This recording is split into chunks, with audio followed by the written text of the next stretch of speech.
YouTube, what's poppin'? This your boy Ike in the Brain. We back at it like a bad habit, man. Shout out to everybody who's tuning in. So today, I'm going to share another episode of my prison experience with y'all. I'm going to talk about my neighbor who was a paisa. You feel me? He just did 13 years, and when he got released, he didn't go home. He went to ICE. You know what I'm saying? So I'm going to touch on that. And I'm just going to touch on being institutionalized, air quotes, and what that really means. You feel me? Because I saw a lot of that in him, right? So, all right, so I'm on the 2-yard, and they moved me, right? I think it was like the second time. No, it was like, yeah, it was the second time they moved me. So I got moved into another building, and bro was in the same building up the run to the back, and I'm the first cell besides the walkway. Like, there's a walkway that goes in the middle, and I'm the first cell, actually the second cell on the right-hand side, right? But that's neither here nor there. So he back there. I never really talked to him or nothing like that, but I noticed him. And then when I'm on the yard working out, you know, getting my money on the yard, I see him working out every day too. Like, he going crazy, right? And so I'm like, okay. But I didn't think nothing of it. I mean, he just, you know, regular Mexican dude. You know, he big and shit, working out. So one day, right, I had a partner. I ain't gonna say he's my partner, but I'll just say I had an associate who ran black, right? His name was Rico, but he was like half Mexican, half black, right? But he ran black. And one day I was overhearing him say something like, damn, OG, no, he was like, damn, bro, you got an old ass TV, man. How long you been down for? And then I just heard him say in Spanish, like, trece años. He was like, yeah, trece años. I'm like, damn. And then Rico's like, damn. He's like, you did 13 years, bro? He's like, damn. But I remember hearing that, and I was like, damn, brother been down for hella long. He been down a whole 13 of them calendars, man. So I'm like, okay.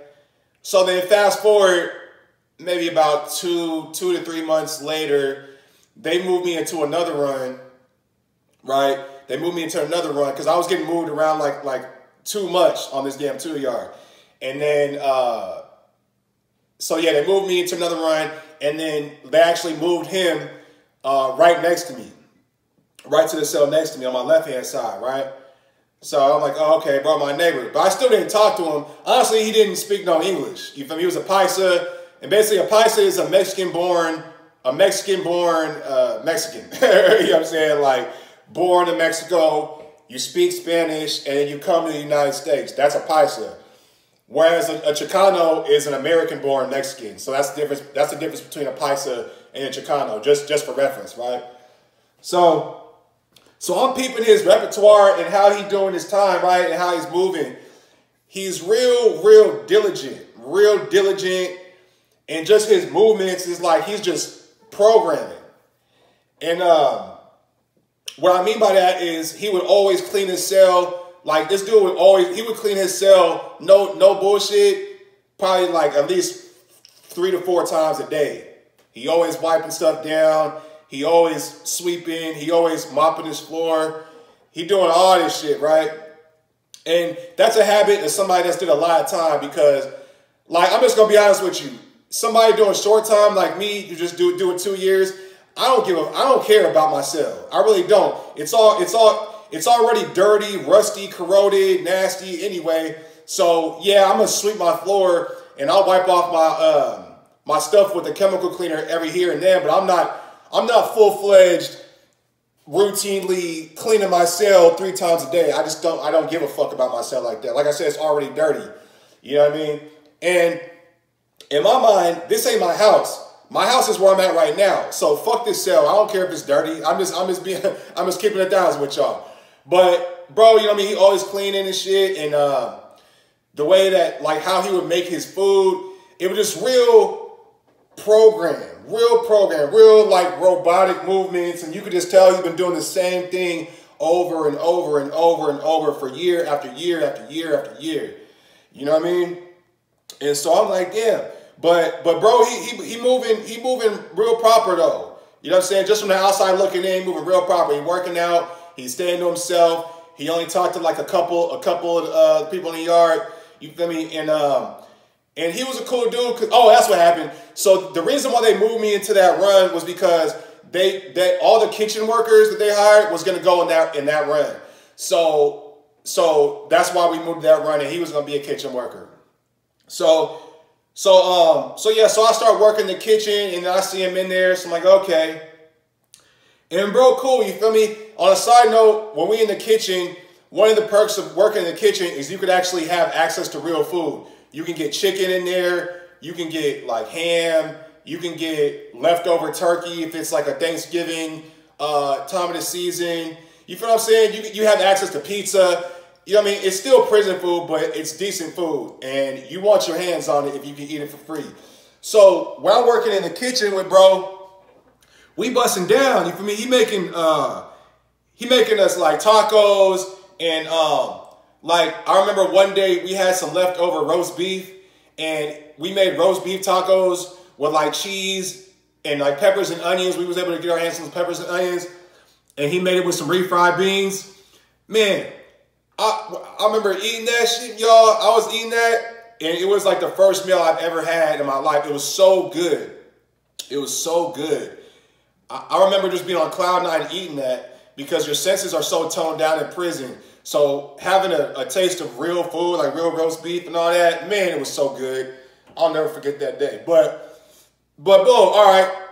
So long story short, you feel me? He wrapping up his 13-year bid and shit like that. I think he was down for manslaughter, if I'm not mistaken. Some kind of murder, but like second-degree murder, manslaughter, or something like that, right? So it comes time where, you know, he's going home. So he ended up giving his that OG TV I was telling you about, that big bubble TV. You feel me? He gave it to one of his homeboys, which they ended up bringing it back to him. But that's a whole nother reason because the CO, it was actually, matter of fact, it was the same CO I told y'all about in my episode when I told you about the TV. That same punk ass bitch. So she made old boy give the TV back to him, whatever, right? All right, boom. So it's time for him to pack up. He going home, right? So, oh yeah, on a side note too, right? I used to look over, all he used to do was watch Telemundo. And I used to watch Telemundo too. Shit, we always watched Telemundo. And if you were a heterosexual man locked up in prison and you had a TV and you was not watching Telemundo, you a goddamn lie. But we used to watch Telemundo and he would be like, hey, turn on Telemundo, Telemundo real quick. I'm like, all right, I'll switch it on. I'm like, oh, girl, you feel me? So that was our camaraderie, Telemundo, you feel me? But we really didn't talk a lot, but he was my neighbor for like a good 3 months or so. All right, so boom. So they roll him up. His time comes to roll up. They roll him up in the morning, and then you know what I mean? I wake up. I notice he's not there, and then I go to work. I go to the kitchen that morning, right? So I'm gonna leave y'all with this. So I'm in the kitchen, right? And I'm talking to somebody. I can't remember who it was. I think it was the OG cat who was doing like 30 years or something. Though he just got out too. Johnny was a good dude. I think it was Johnny though. Because me and Johnny was real cool too. Johnny was an old school cat, been down for hella long. He caught a murder at like 19 years old and they gave him like 30 years and he was just wrapping his time up. So, and he got out too. So salute to Johnny if you're watching this, bro. But yeah, I was like, hey Johnny, man, your boy went home, man.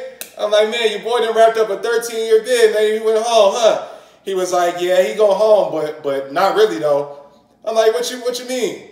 He's like, man, yeah, he did his state bid, but now ICE is going to pick him up. Yeah, right after he leaves the gates, man, ICE is going to pick him up, and he got to do 2 years in ICE, in the feds. You feel what I'm saying? Because when he caught his murder case, or his manslaughter case, whatever the case is, he was in the United States illegally. So anytime you catch a felony, and you're convicted of a felony, and you're in the United States illegally, boom, they're going to make you do your state time, and then they're going to send you to ICE. Then they're going to send you to ICE facility for however amount of time that they want to hold you for before they can deport you back to Mexico. So I was like, damn, bro, say it ain't so. He's like, yeah, man. You know what I mean? He going to go to ICE, do like 2 years or 2.5 years, whatever the rest was, and then they're going to deport him back to Mexico. And he was like, he don't even have no family in Mexico because all his family is here in the United States. They just happen to be here illegally. So I'm like, damn. And that's a crazy story to me, just because imagine doing 13 years, right? Imagine doing 13 years as an immigrant, 13, and then you wrap it up your bid, you thinking you're going to go home, and then ICE swoop you up. Now, I don't know if he knew that he was going to get swooped up by ICE or if he was caught off guard. I would venture to say he probably knew about it, but it's just crazy. You do your state time, and that's not enough. ICE is still going to want their time from you too, man. You know what I'm saying? So yeah, man. The reason I made this video, just to let y'all know, you know what I mean? If you are an immigrant and you're in the United States of America, you need to be on your best behavior if you are here illegally, because if you get booked, you catch an F on your report card, you are going to go to ICE afterwards and you are going to get deported. You know what I'm saying? So yeah, just keep that in mind, man. Just like your boy Tory Lanez. Tory Lanez got convicted of shooting Megan Thee Stallion in the feet and all that, you know what I mean? And he gonna have to do some time in California, but they gonna ship his ass back to Canada too. Same deal. So just be careful how you move if you're an immigrant, y'all. All right. This your boy Ink in the Brain. If you like the video, hit the like button. Subscribe to the channel if you haven't already. And I'm gonna catch you on the next one, man. Y'all be smooth and be solid.